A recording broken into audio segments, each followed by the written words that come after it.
Okay, this is the second episode of my transfer arc. Many of us think that we make some giant leap from community college to fuck you money. And usually, what it is from community college, that first step is to basically, oh shit, not fuck you money. And so I'm putting together a series of episodes that are really directed at the transfer experience. Like what it's like the first 30 days was my previous episode. This episode, I'm really excited about. It's essentially how do we deal with and how do we manage financial aid and what does it look like? What's the timing of it? How does it stress us out? What are the things that we want to keep in mind when we're filling out the applications and then spending the money? So this episode is all about essentially financial aid. I've got an awesome guest with me. He is a former student. He has also been a guest on Money Misfits already. So I feel like he's kind of a veteran. His name is Michael McDermott. Welcome to Money Misfits, Michael.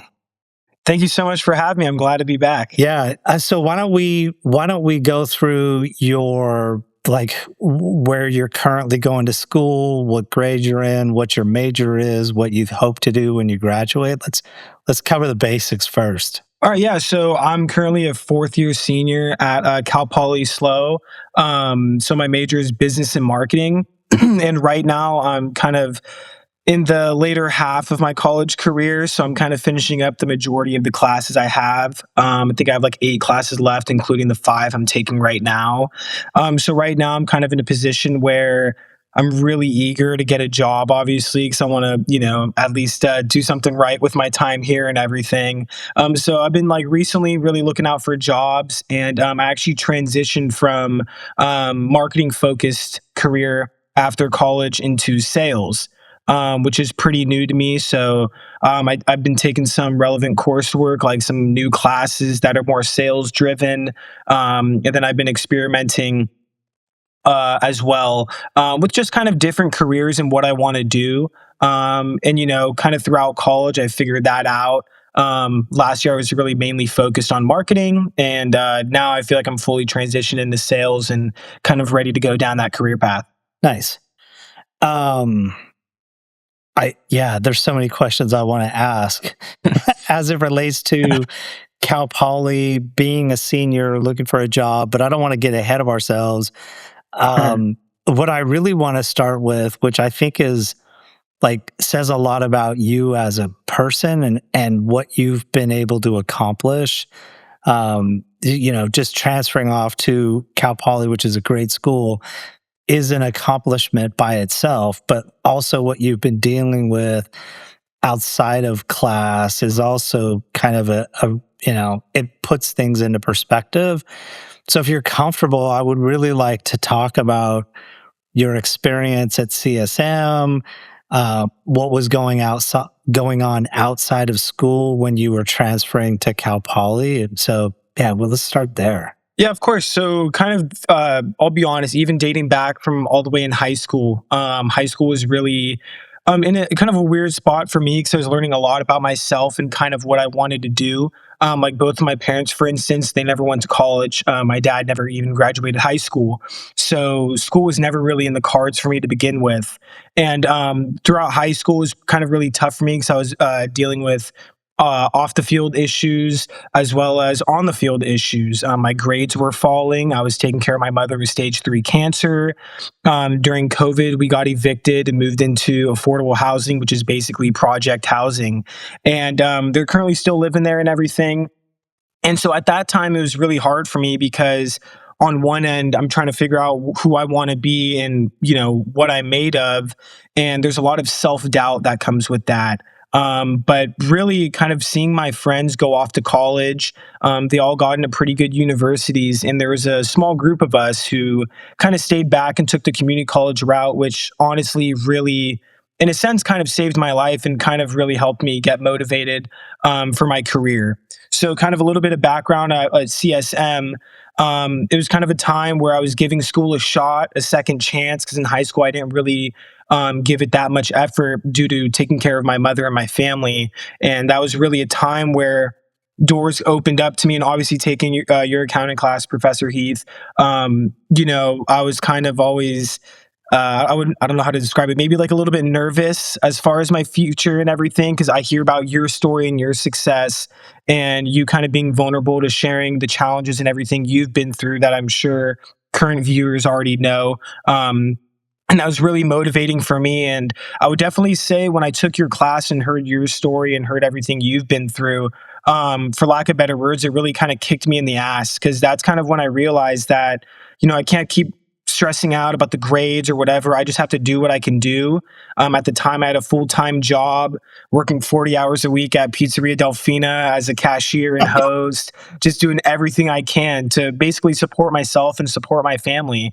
And that's kind of when I took the leap of faith and went all in on school and did everything I possibly could to devote my life for that last year of community college and really give it a shot to go to Cal Poly. And it's definitely been hard. It hasn't gotten any easier, and I'm sure it definitely won't get any easier now that after college I'm not gonna have to be paying bills and not really worry about exams anymore.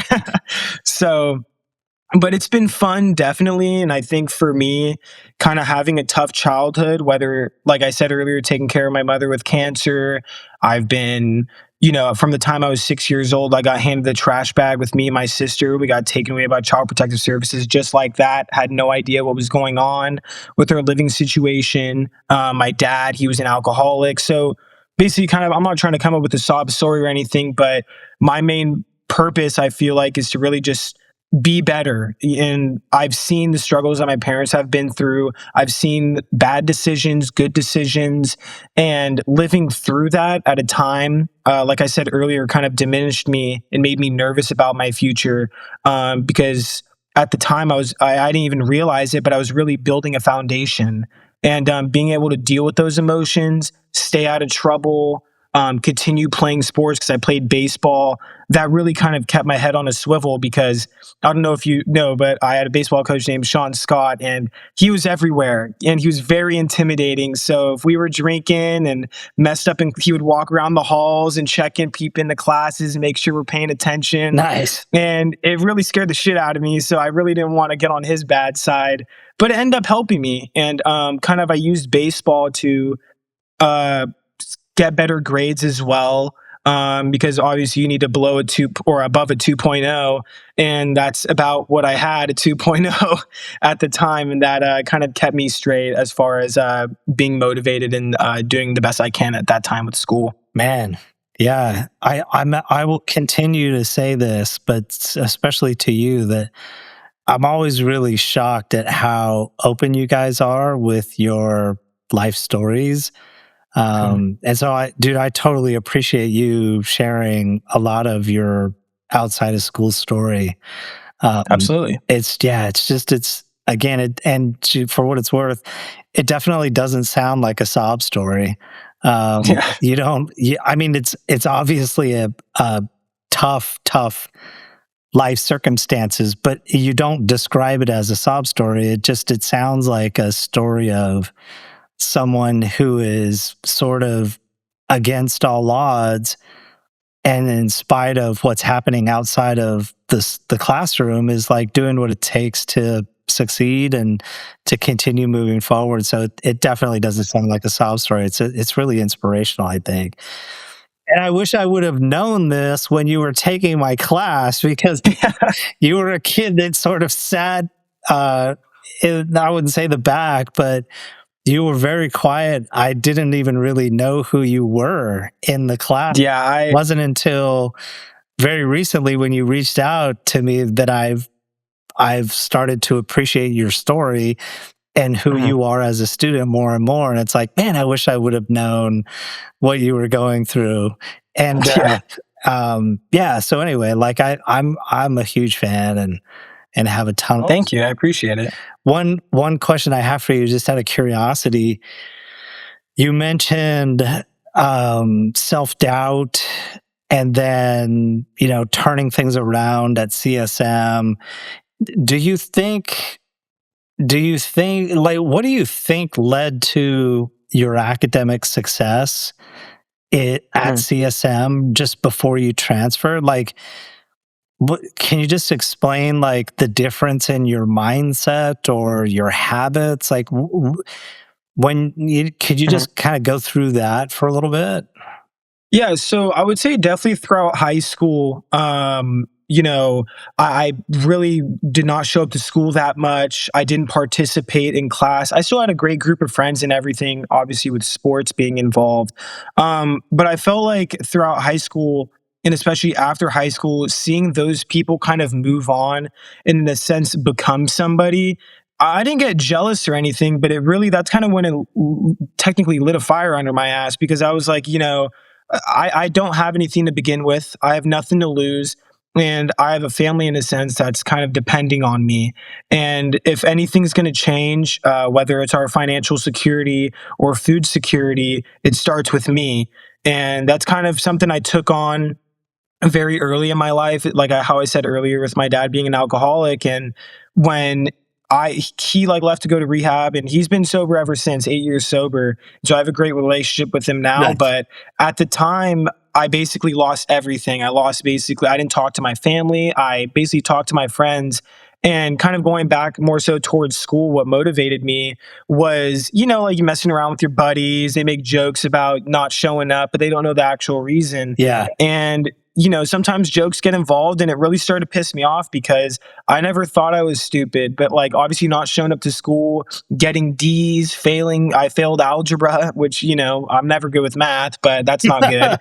Um, so kind of when that happened, it's embarrassing. It's embarrassing at the time being in high school as a sophomore. You're in a class with I mean, they were great people, but you know what I'm saying as Yeah, far as like totally. a standpoint from that, like it's kind of dehumanizing in a way because I'm selling myself short and I'm selling my family short. And in a sense, with my parents, they did the best they can, but under bad circumstances, I feel like they definitely could have given me more. They definitely could have been more helpful. Yeah. And I kind of wanted to turn that around and change the motive and the future of my family. And like I said earlier, that really started with me um, getting so involved in school and really kind of just proving to myself that I'm way more capable than I think. Because I believe a lot of kids nowadays, especially with social media, you're constantly, every single minute of the day, you're consuming information, you're consuming people's lives. You see great, you see bad, you see good. Yeah. And a lot of the time, you see a lot of other people struggling, and, it kind of, makes you sad, or it could motivate you, or, you know what I mean? And in a sense, I kind of gained motivation through that. Like in a society where technology is taking over and people are going to consume more or more in the future than are now, which is hard to even imagine. I kind of wanted to build confidence in myself and give myself a chance to share my story, because no one's going to listen to, I love Delphina. They gave me a great job, but no one's going to listen to my story at Delphina. You know what I mean? I don't have any credibility Yeah. and stuff like that. So I wanted to put myself in a position where not only can I help my family, but I can help the people around me, Nice. whether that's getting motivated. And that's why I'm very fortunate to be on this podcast with you, because no matter who ears it reaches, I'm sure it'll help somebody and motivate somebody Yeah. as well. Well, I appreciate that. You're probably bigger than my podcast. You deserve a bigger audience. So let's hope this is a stepping stone for a bigger, wider audience for you. But Thank yeah, you. I think I'm the one that needs to be appreciative. So it sounds like it's a mind shift, and maybe better allocating your time and having the ability to make it to class and put the work in. Um, I would love to now talk about like what the first 2 weeks at Cal Poly looked like. Oh yeah.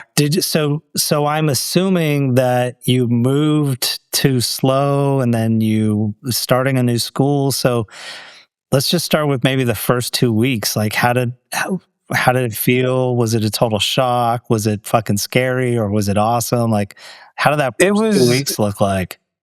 It was basically you hit it on the nose. Is everything that you just said went through my mind every single day. When I first came here, I kind of had to pinch myself because, my family, in a sense, didn't really help me get here. My aunt helped me out a little bit for sure, as far as like rent and everything like that. But, when I got in, I'll start a little bit before that. When I got into Cal Poly, in a sense, it really made me very nervous and kind of anxious because I was like, well, that's my goal of, going to community college at San Mateo, was to get to this point. And I was met with the decision of, now what? Like, how is that gonna be feasible? Do you have enough money to afford living there? Do you have enough money to have fun and enjoy yourself? Like little things like that. And sort of when I got here, I made a few mistakes as far as, maybe spending a little bit too much money, enjoying myself a little bit, maybe too much. And it was definitely a culture shock, 100%, because, the College of San Mateo is a great school. You know what I mean? Obviously, you know that. But sometimes the difference, it's a big culture difference, I would say, because at community college, you have the people that want to get in and get out. And like how you said earlier, that's why you didn't know who I was, because I just wanted to get in and get the hell out. You know what I mean? Yeah. And at Cal Poly, the complete opposite. You see people happy throwing frisbees and everything, and you see people at College of San Nobody's Mateo happy like, at college. It's like, yeah. fucking No, I mean, frisbees. We don't throw frisbees here. no, but yeah, no, people are definitely like happy and everything. I don't want to give, I know, College of I'm San giving Mateo you a a hard bad time. name or anything, but no, definitely it's for sure a culture shift, because you see people that are more driven, they kind of have more of an idea of what they want to do. And obviously, being at a university, there's definitely more pressure, I would definitely say, than community college. Because community college, you have the chance to be like, well, the hell with this. I don't need it. And you can Yeah. just stop which is completely fine. But at a university, it's harder to do that, because whether it's pressure from your parents or pressure on yourself. And that's where I found myself kind of getting pressure within that first 2 weeks. Is I was enjoying myself. I was figuring out what I needed.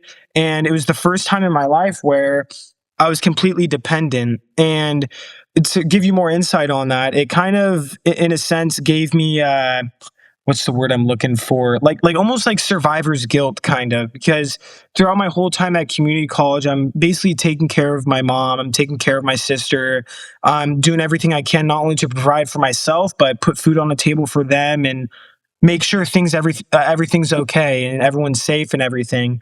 And being at college, I kind of found myself missing something and not really understanding what I need, because I was like, I'm at this university, I completed my goals. Like, why am I not happy still?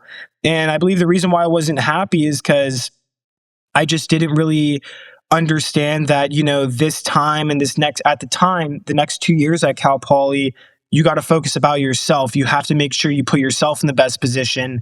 And that's a little bit similar to how I felt in high school, but like in high school, community college, and university, that feeling kind of got greater and greater and greater as far as investing to myself. And I'm glad I did it. Yeah. It's my family's proud of me, and it's nice to hear that too every once in a while. But it definitely is a little scary being being by yourself 300 miles away from home Yeah. and everything. Number one, I drive an old car and I never know when that's going to take a shit. And on top of that, I need to provide for myself, and I got rent that I need to pay, and I can't fall back behind on that because then my credit gets damaged, and it kind of is like a crumbling a little effect. You know Yeah. what I mean?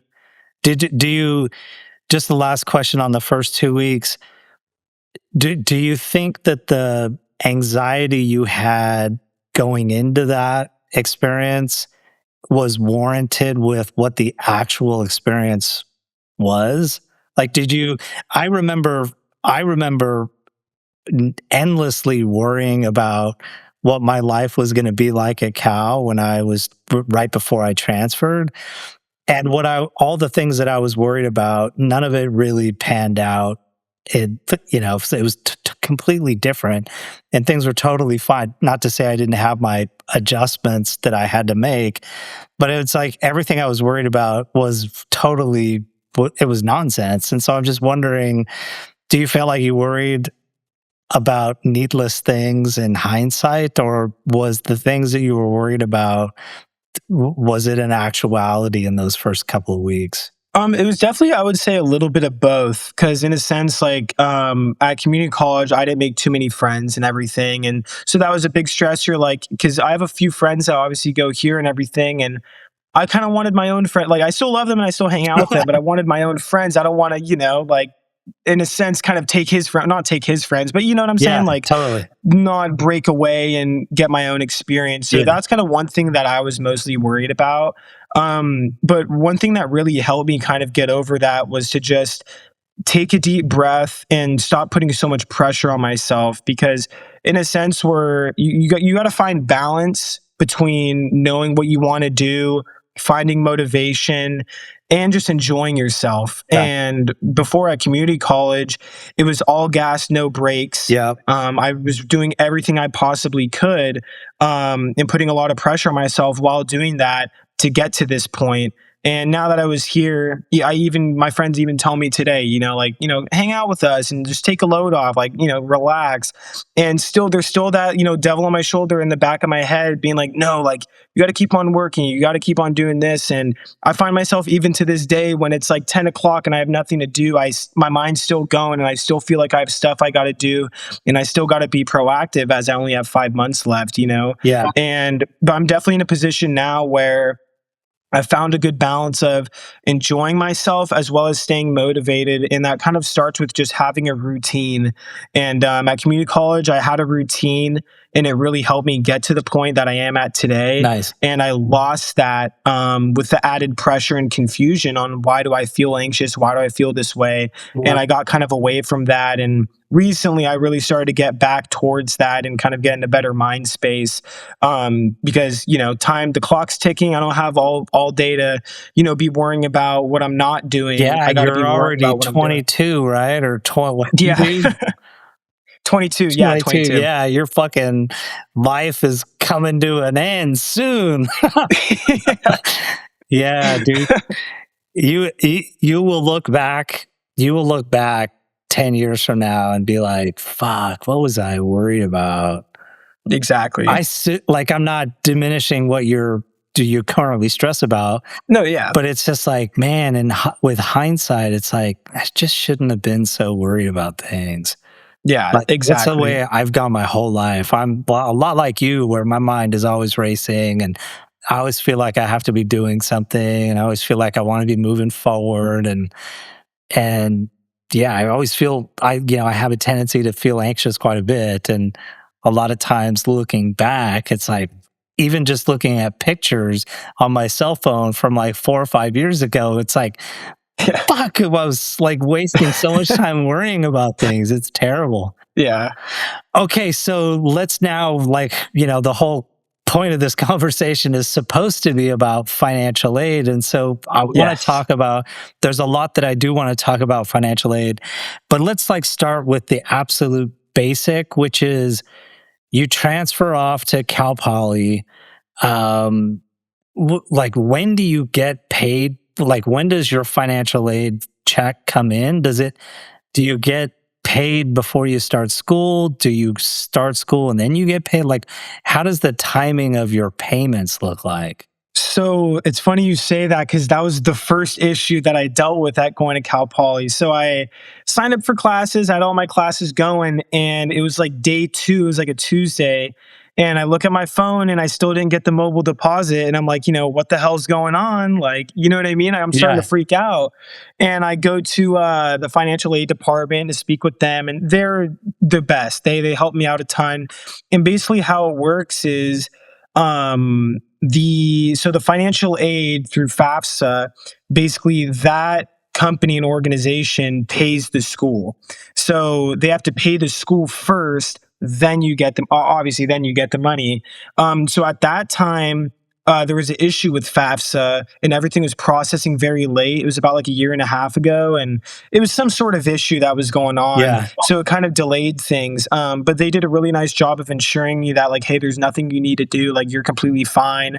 So usually, to answer your question, sorry. So you basically get paid around like the first 4 days or something. So the first 4 days after you begin your classes, because at that time, it gives the kids kind of or the students rather say, a couple days to see, hey, do I like this class? Do I not? So if they drop it, then they substitute that money from the total balance that they'll give you. Got it.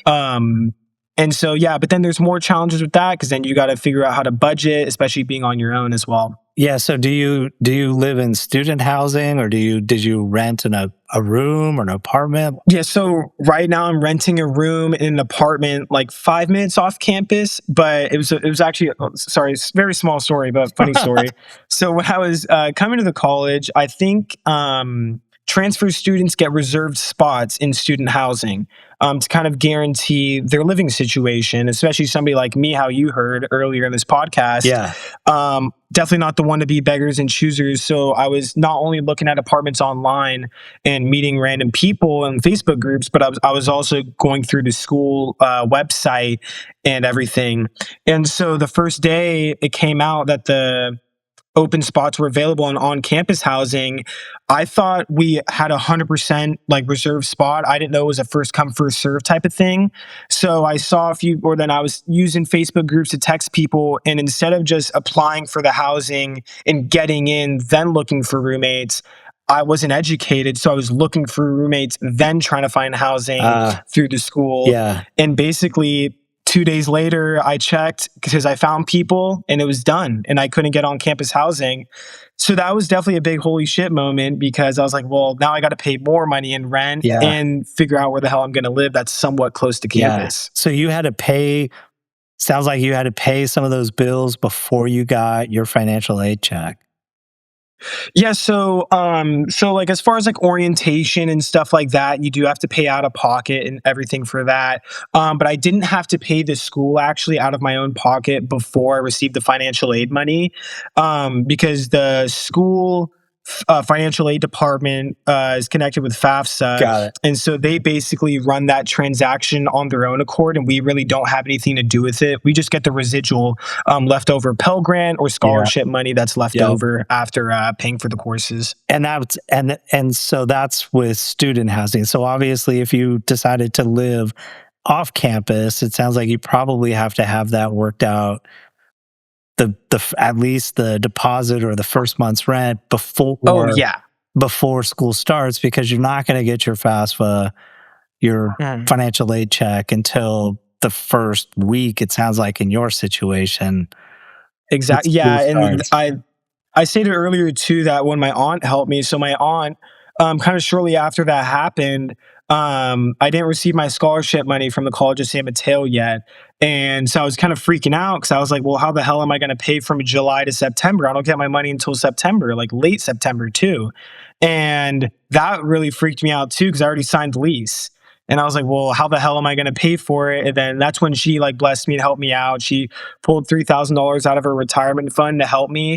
And that really saved my ass. You know what I mean? Because if it wasn't for that, then I probably wouldn't be talking to you. And I don't know. I don't know what would have happened. That's so crazy. She really saved me. That's crazy to think that your entire future was being held ransom for that short little bit of time, right? Yeah, and that's the time I'm supposed to, that's summer and you're hanging out with your friends. And at the time, like I said earlier, like, you're supposed to be happy that you're here. And it's similar to how I felt when I first got into SLO, because I was happy for, a couple minutes telling my family. And then it was like, well, how the hell am I going to pay for it? So I thought I got past that, and then I had to deal with it again. And I just knew, I kind of tried to stay confident, and I knew that, the society and everything, the world works in mysterious ways, and that the fact that I even got into this school and that I signed the lease and I got here, I'm doing everything I possibly can to make this work. And I just knew sooner or later, my life's been super tough, so I knew sooner or later, I'm not really that religious of a person, but God had to get my back and save my ass somehow. Shit's got to go your way at some point. Come on. Exactly. Yeah, and that's what I was really getting pissed off. And I was like, geez, when am I going to get a break? And I still haven't got a break, but I figured out how to deal with it a little bit better. So, nice. Do you have any, besides holding on by the seat of your pants, do you have any advice for somebody who's like making the jump from community college to a 4-year university, like looking back on the financial aspect of everything, do you think you could have done anything differently? Do you have advice for some? Yeah, so I would definitely, one thing that helped me throughout that process, especially when I found out that I got into slow, because I didn't know how to feel. I immediately went to a counter because I was in not Promise, I forget the, or EOPS, Extended Opportunity Program Yeah. for San Mateo, and so I directly went to them. I met with, I forget his name, but he was a really sweet guy. Talked to him about basically my situation and is this feasible? Is this even possible? Because at the time I didn't accept it yet. And I would definitely recommend talking to your counselors because they break it down for you like on a third grade reading level. Like seriously, they really, really help you. They want you to succeed. But sometimes it may be a little bit nerve wracking reaching out and doing that. But closed mouths don't get fed. And I definitely wouldn't have been here if I didn't reach out because as I was looking at the financial aid amount that got accepted, it said, for example, $17,000. Yeah. And that's because Cal Poly includes transportation fees, textbook fees. So there's like $5,000 or $10,000 of extra fees that don't really exist, but you just see that big number. And so I saw that my financial aid covered around like 25,000, or I think it was 30,000. And then the projected amount that it costs for a student is like, I forget what it is, but it's got to be like maybe around 45 grand.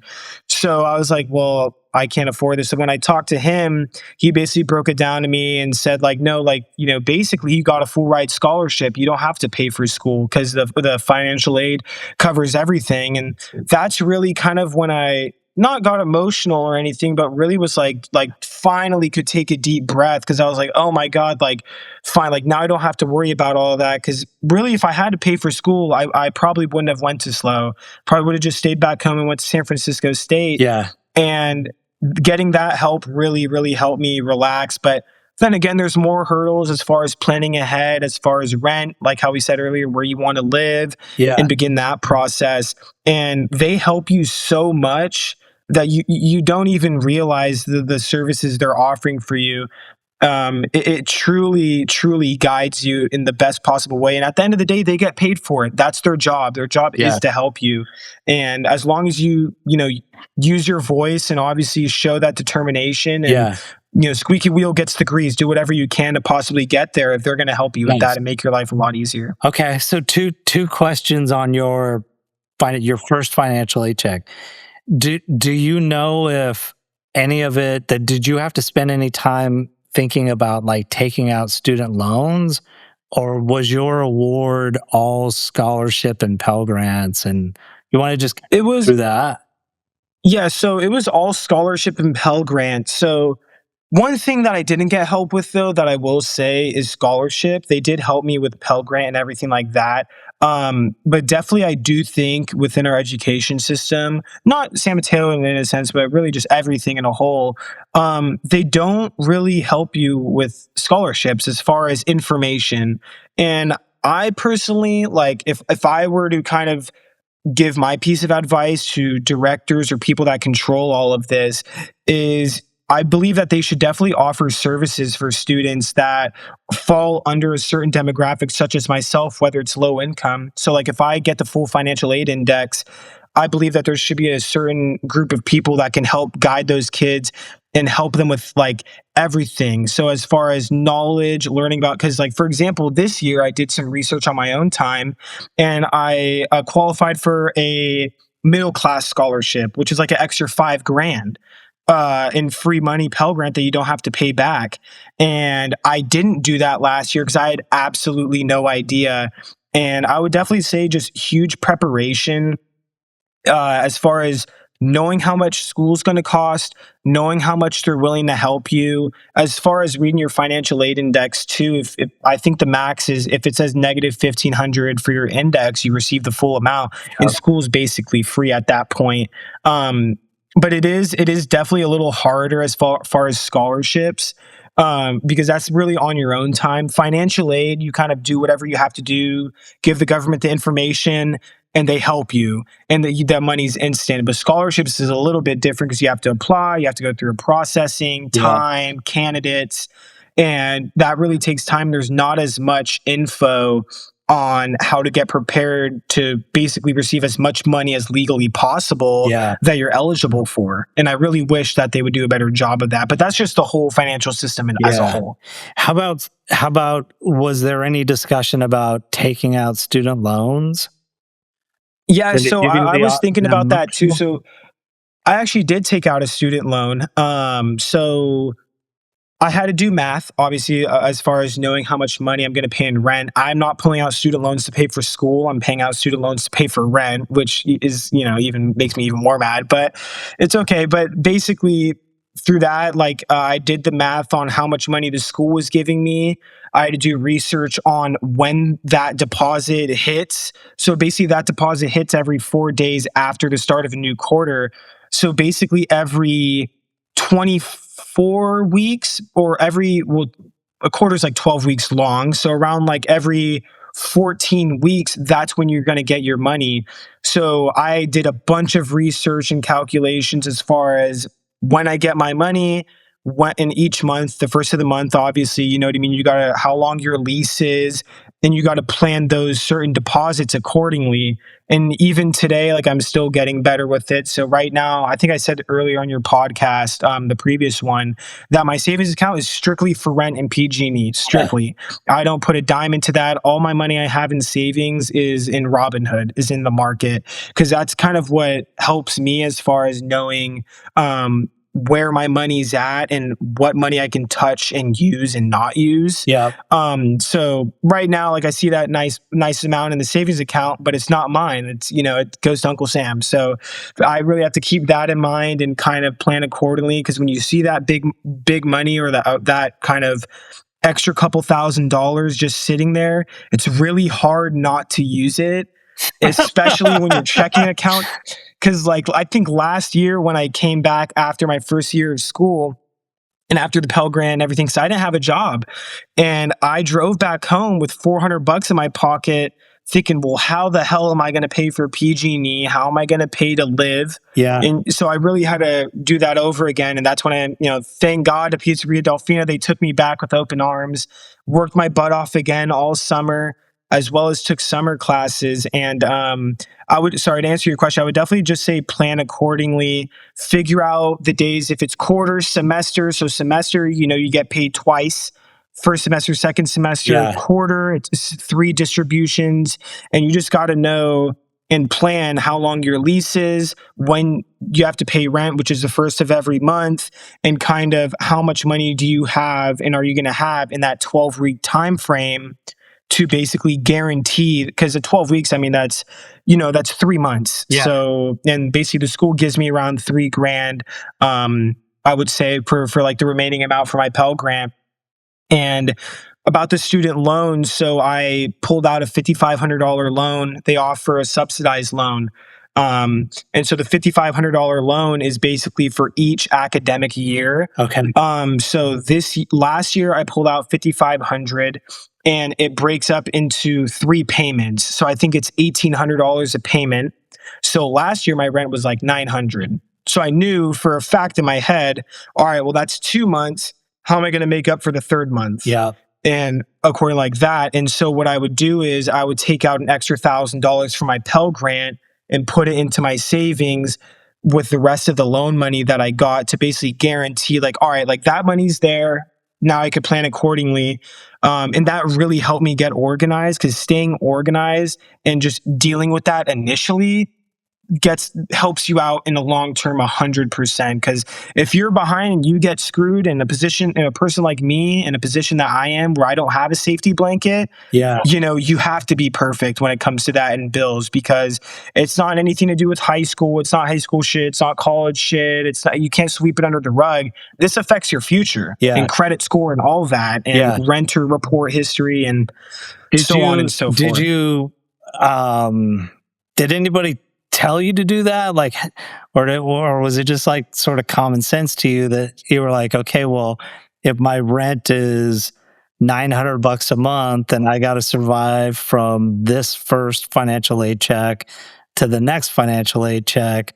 I need to come up with 28. I can't remember what the numbers are. 20. Yeah, no, I can explain that. Yeah, so I have Was a it good just like, example. was it something that made sense to you, or did you really have to like go think about it or learn about it from somewhere else, some other It was kind resource? of a little bit of both. I would definitely say the only part I was learning was as far as doing the calculations and kind of pinpointing the exact dollar that I need. But I wanted to make it as easy as possible and just really dummy it down just for even myself. So initially what I did was when I signed my lease or before I signed my lease, my portion of the rent at the time was 950. Yeah. So 950 times 12, I think that's around like $12,000. Yeah. And so I was like, all right, $12,000. And I broke. And so, like I wrote on a piece of paper because I'm a visual guy. Yeah. So I wrote down each month on a piece of paper and then I put it in a section. So for 3 months, like there, 3 months here, 3 months there. And that really, because the quarter system, because there's three increments. Yeah. So that kind of showed me it break it down like, okay, that I need this amount of money for these 3 months, this amount of money for that, and so Yeah. on and so forth. And that really helped me visualize like exactly what I need. Because once I figured out how much the rent was and how much money I needed, after those 3 month increments, that's when I had to figure out, all right, how am I going to do that? So then that's when I looked at loans through the school, 5,500. Then I started doing math, and the guy ended up helping out with finance. Sorry, long day, but Yeah. the guy ended up helping me out at the financial aid and told me how much I was probably around or gonna get. And that kind of, I think it was like he said around like 3,000 or something. Nice. And that's when I knew, okay, I have 1,800 here, so that's 2 months. So basically, all I need to do, like how I said earlier, is just pull 1,000 out from that, put it in there, and do that 3 times. And kind of breaking it down and simplifying it is the best advice I could probably give to you. And just try to visualize it. It doesn't matter what people say. Now you can use ChatGPT. Before I Yeah. didn't have that, so it'll tell you in a second. But writing it down on a piece of paper and seeing it out, Yeah. and then seeing how much money I was getting each quarter really helped me kind of prepare for the It's like future as far as budgeting. this big lump sum check. Yeah, Is it like you got to like pay attention to how it's going to last you for until you get the next one. And so it's like, I could exactly. see how it's pretty easy to just be like, yeah, I can afford a nice meal here, or I can afford, Or go out to the bar or I and can go to yeah, a bar or to a show. But like when you really sit down at the very beginning and do the math to see like, fuck, this is going to have to get me 3 months till the next one. Like, yeah, I literally can't spend any of this right now. Otherwise, I won't make it. It's like two totally different mindsets. One, Mhm. you just mindlessly go through the process and you trick yourself into thinking you have more money than you actually do. So, yeah, it's Yeah. interesting to hear your perspective. Man, I was doing that shit when I was like 16, 17 years old. I was like, Jeez, yeah, I was like, I was I always could fucked imagine. up, but I was at least budgeting my money. So interesting. When you took out your student loans, did you give any thought to like what your payments would look like after you graduate? Did that cross your mind at all? Yeah, so initially it didn't because I didn't know I was going to. So I pulled out 5,500 last year as well as this year through the school. And I wasn't planning on pulling out the 5,500, or I was planning on pulling out the 5,500 this year. Um, but I really kind of had to, after I finished last year, I really needed to plan for this year again. And I had the 5,500, but how the hell am I going to pay for the extra $7,000 in rent? Because now my aunt helped me out, and I'm not going to get that help again. You know Yeah. what I mean? And I don't want to be begging or anything. So I really had to think like, okay, how am I going to do this? I had to look at certain rates I was getting, especially for my age, and like my tax bracket. I had to figure out, you know, basically, I didn't go through the school, at least for my loan. because I already have loan money that I took out, which is $11,000 total through the school for this year and last year. And in order to make up that extra 7,000, I was thinking about ways where I could pay that back, but also help out my credit as well as my future loaning options. And so I had the idea of going through a credit union because at the time I didn't know if it was too late. And honestly, it was just too confusing to go through the school because I like actually being face to face with the person so they can break it down. And it's kind of hard to do that remotely or over the phone. So I went to a credit union. And when I went in there, mind you, I didn't have a job at the time. I didn't really have any money. So I don't know what the hell I was thinking I was going to get a loan like that, but that wasn't the case. And so it was the last like 2 or 3 months of school from last year. I think it was maybe March.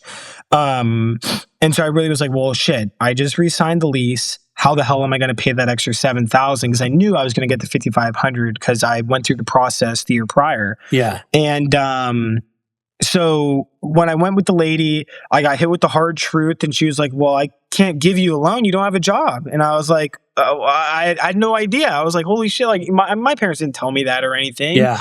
So now I'm like, well, I can't go to my mom. I can't go to my dad because, they're both on disability and don't make much. Yeah. And I'm also trying to be in a position where I can help them. So it's just ironic that, you know what I'm saying? Like, go back to that. And so I basically started reaching out to family members. I reached out to my friends' parents even. I was just trying to figure out anything possible. And my girlfriend even, I was trying to talk to her. And we went through the idea of even asking her grandmother. You know what I mean? So I was like, holy shit, I have absolutely, I'm in a bad spot where I'm going to go to my girlfriend's grandmother for money. Mind you, I didn't even know her that well. Yeah, that's the so she's probably going to think like that's last resort because she's probably like, well, who the hell is this guy? You got to leave this guy. He's a weirdo. A fucking keeper. Yeah. So I was like, well, I don't know if I could just do that because I don't know if my ego will allow me to.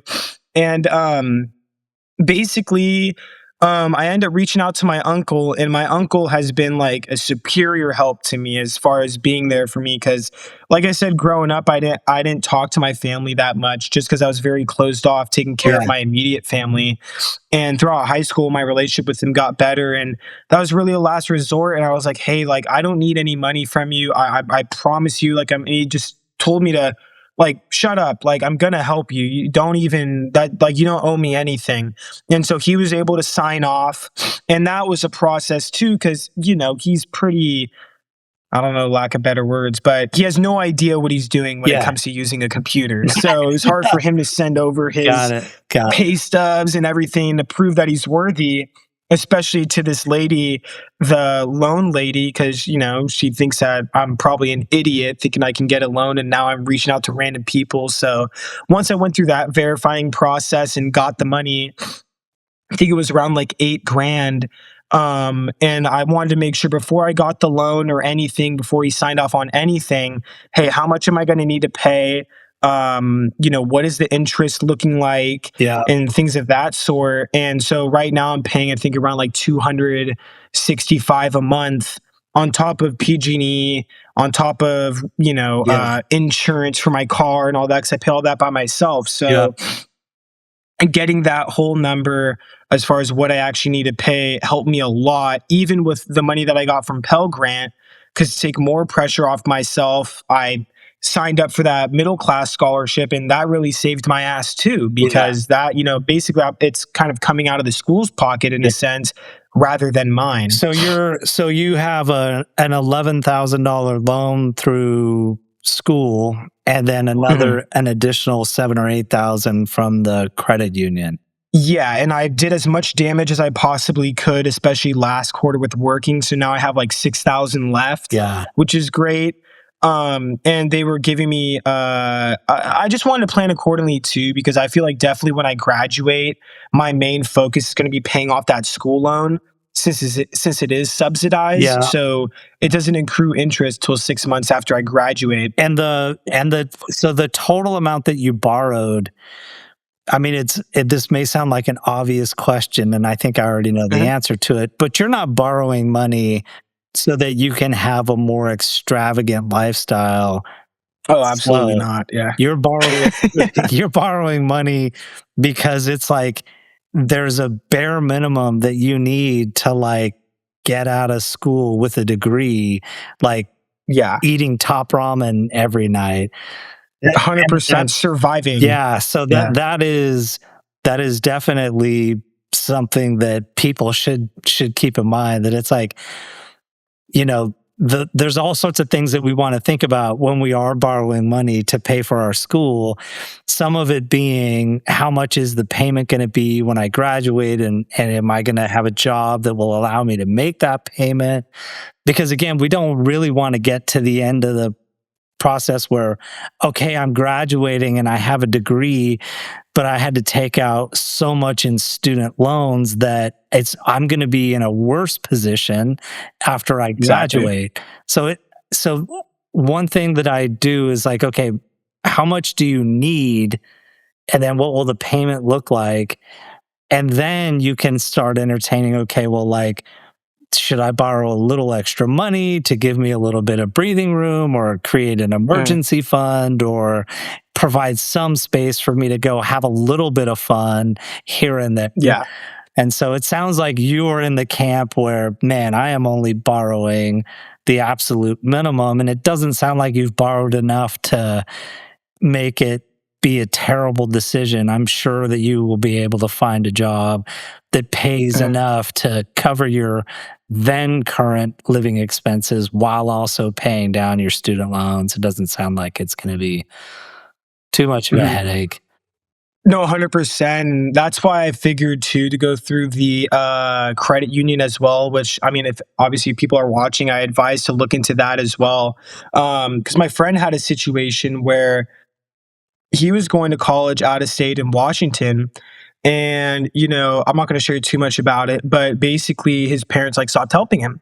And at that time, I'm not going to say his name or anything, but at that time, like he knew I went through kind of the same process and reached out to me. And I just broke it down like exactly what I told you, exactly what he needs to do. Before you borrow any amount of money, you have to figure out how much you need just to survive, just to Yeah. turn the lights on, just to not put yourself behind. And once you get through that, that's basically the foundation of your future and what you really need to pay back. Because, like somebody like me, I could have pulled out a unsubsidized loan, which is an extra like 2 grand. But with what, a 15% interest rate, and you have to start paying it off immediately. I knew at that time, even though I could have used it, I knew in the long term it would have screwed me over more than it would have helped me. So I just didn't even touch it. Nice. Yeah. I like it. Yeah. How about any surprises? So it's a little Um. bit off of the FAFSA topic, but just in terms of, okay, you did all the calculations, you borrowed some money, you have everything lined up. Was there anything that popped up that was like, fuck, I was not expecting that? Yeah, I would definitely say, let me think. As far as not expecting, honestly, just like to be completely honest, kind of a silly answer, but like food is fucking expensive. So I was like, holy shit, I'm spending so much money on food and I feel like I'm barely eating. Like, what the hell's going on? And I didn't have a job. So, like I said earlier, I kind of reevaluated like my resources and figured out like, how do I save money and how do I kind of not have to deal with this issue? And at least with food, one thing that helped me was my uncle Barry helped me out as far as sending me like meat and groceries with online orders like every like month or so, and he just helped me out like as much as he could, right? Yeah. Which was a blessing to me. And one thing I really looked into was at least as far as food is considered, EBT. And I know there's programs through California with EBT, the food card, for students as well as just a regular guy like yourself. Let's say, not that you would probably need that, but you know what I mean. Um, so they end up helping me out a ton. And the first like 4 months, 5 months when I was at school, um, I didn't have any idea that I would even qualify for something like that, because I grew up on food stamps with my mother. Because my mom, like how I said earlier, had immense health issues and she can no longer work. So she doesn't nearly make enough to not qualify her. So she fully qualifies for that. And I end up reaching out to her and I was like, like, what do you do? And her experience is a little bit different just because she wasn't in school and they end up helping me out more than I was even, I thought in the first place. Yeah. And just being able to utilize your resources and even do a simple Google search. And now we have ChatGPT to just tell your life story and explain what you're going through and ask for solutions and resources. And it literally comes up with links within 2 seconds. You know what I mean? And that's really what's been helping me out too, is that. No shit. I had a bunch of football players on a couple of months ago. And I was like, okay, guys, I want you to go take $100 and go invest it. And they were all using chat. They were like, I don't know what the fuck to do. I'm just going to use chat GPT. And one of the kids, was telling me exactly the same thing you just said. He's like, yeah, I just told them who I was, gave them my situation, and it gave me all this fucking free advice. It's awesome. Mm-hmm. It's great. It's like utilizing especially like a kid being young, not knowing as much. When you go through these challenges, it's not necessarily a bad thing. You're in school, you're at a young age, you're gonna fail. Yeah. And the fact that I was trying to build confidence within myself, and as much as I thought I was failing, I was improving my life so much. But sometimes it's really hard to realize that when you're not utilizing your resources and you're kind of because in a sense you're really closing yourself off from help. There's plenty of people that can help you, as far as having a simple conversation of me reaching out to you, now see whoever watches this, now maybe I'm able to inspire them simply because I reached out to you and I wanted to contribute and help you out. And just something as simple as using your voice and trying to make a good impact, it's gonna spin back around and help you out and benefit you. And you shouldn't do it because you want it to benefit you. You should just do it to do it and not necessarily expect anything good to happen out of it. Just do it because you want to do better for yourself. I like that. Okay, well, why don't we? Do you want to? Let me back up. I'm not shocked that food is more expensive than you thought it was going to be. It's like, I run a personal finance class and I have like 100 students a semester run through that class, and I have them all do a budgeting exercise. And one of the questions they have to answer is, after looking at your spending for the last month, like what jumps out at you? And literally 99% of the responses are, man, I can't believe how much I'm spending on food. It's just shocking. Even if you know that things are expensive, but to just see it on paper, to see how much you actually spend on food. I've been on ChatGPT where I'm looking at the amount of money that I as a family spend, and I'm like, this can't fucking possibly. So I'm like constantly on ChatGPT, like, what is a family of 4 spending on food in San Mateo? And it's like, we're a little bit above the normal, but it's like, fuck, it's so expensive. It's crazy. It is. It's very surprising, especially like being at a university. A lot of the kids here, they have, parental help and financial help from their parents and everything and family. And so, it's kind of hard to cook and not go out because, they're like, oh, I'm going to get Five Guys. I'm going to go get Panda Express. You're like, damn, like that sounds hella good. I'm eating fucking ramen. You know what I mean? And I'm tired of it. And so, definitely. It really like you kind of have to humble yourself and kind of know what you need, not know what other people need. And like how you said earlier about how much money you're spending on food, I was DoorDash food last night and I was thinking the same thing, like, geez, how much money am I spending on food? And I looked at my DoorDash account and it tells you how much money you saved. Mind you, it probably saves you like $2 or $4 every order. And I had over $600 in saved money from DashPad. I mean, that's not from this year. That's from like a total of 5 years. Let's just, keep that clear. But I was like, holy shit, you know how much money I have to spend to save $600 on DoorDash? Probably a couple $1,000s, if not like more than like around $3,000. Yeah, you might be saving something. Of course, DoorDash is like, oh, you're saving something. But when you spend, it's never saving. No, exactly. You have to spend money on more money on the app to get the Dash Pass services. Exactly. It's nothing but a kickback. It's so baloney. Don't even get me started on DoorDash. Yeah. That's a whole episode by itself. Yeah, I don't know if we're gonna be able to air this if you had my opinion on DoorDash. So we can move on. Why don't we end with, if you had money advice to give yourself, like, so in the middle of your CSM or your community college experience, if you could talk to that person right now with respect to where you are financially at Cal Poly, is there any advice you think you would give yourself, your former self? Like, what could students be doing now at CSM or any other community college that will make their transition to the four-year university more seamless financially? Yeah, so I mean, it could stem from relevant coursework as far as like budgeting. If money's an issue for you, I highly recommend taking a financial class or a budgeting class. Like for example, that accounting class that I took with you helped me out a ton, and that's really kind of the turning point of my college career.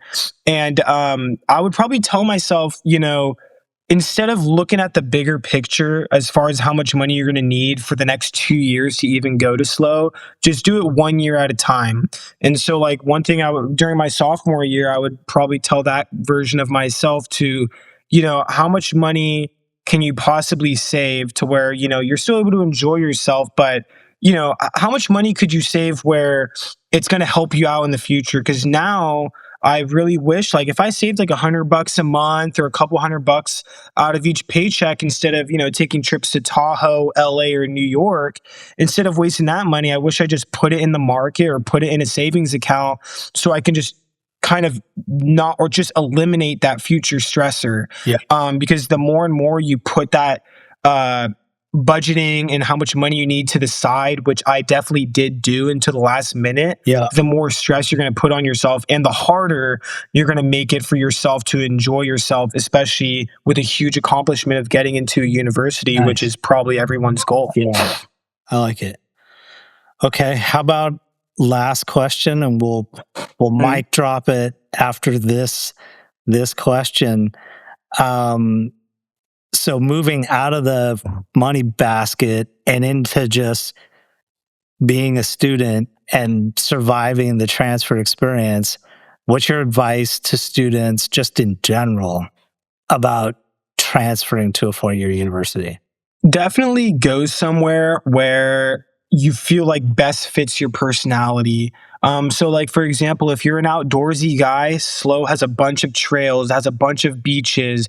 If you're a cold weather person, maybe California is not the one for you. If you're a beach person, you got to figure out kind of where your priorities lie.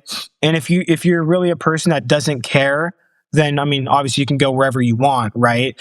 But if you're somebody that really relies on your environment and you're not able to kind of deal with emotions that, like, if you want to go for a nice drive or something, for example, you probably want to live somewhere that has nice hills and stuff like that, or coastline. So you really just have to put your priorities front and center and realize kind of which environment do you think you would succeed best in. And that's really what helped me ultimately pick SLO, because I already had a few friends here. I visited the school. I loved the school, and everything like that. And I didn't see myself, going to, I mean, despite money and everything, I didn't see myself dealing with the snow or any of that shit, because I don't like the snow. So I wanted a place where, because I drive like an old car, for example, like an old convertible. So for me, like, a lot of the time throughout community college, after class, I would just flip the top down during the spring and go drive along the coast and listen to music and really clear myself of all the stress I was going through, especially with dealing with at-home issues. And if you're somebody like myself that relied heavily on that, you need to put yourself in a position where that environment offers to your needs, for sure. I like that. I appreciate that response. I was not expecting 100%. Yeah. All right, dude. Well, I will tell, man, I feel like this is going to be just an echo of me saying the same thing to you over and over. But like, I have I have more appreciation for you now than I did after the last conversation. And I felt after Oh, the thank you. last conversation, man, that kid he's really impressive. Like, Thank you. I appreciate who that. you are alone by itself is really impressive. But then how open Thank you. you are, and then what you've overcome to get where you're at, it's just like, yeah, dude, I'm a huge fan. And Thank you. I appreciate it. Maybe when I'm back home after I graduate, maybe we get some lunch or get a drink or something, and then build some more rapport. yeah, I'm up for it. Absolutely. All right, Okay, I'll well, keep in touch. Thank you. then on that note, we will call it a day. Thanks, Mike. All right, for sure. All right, Thank man. you so much. It was great talking to you. Absolutely. All right, bye-bye.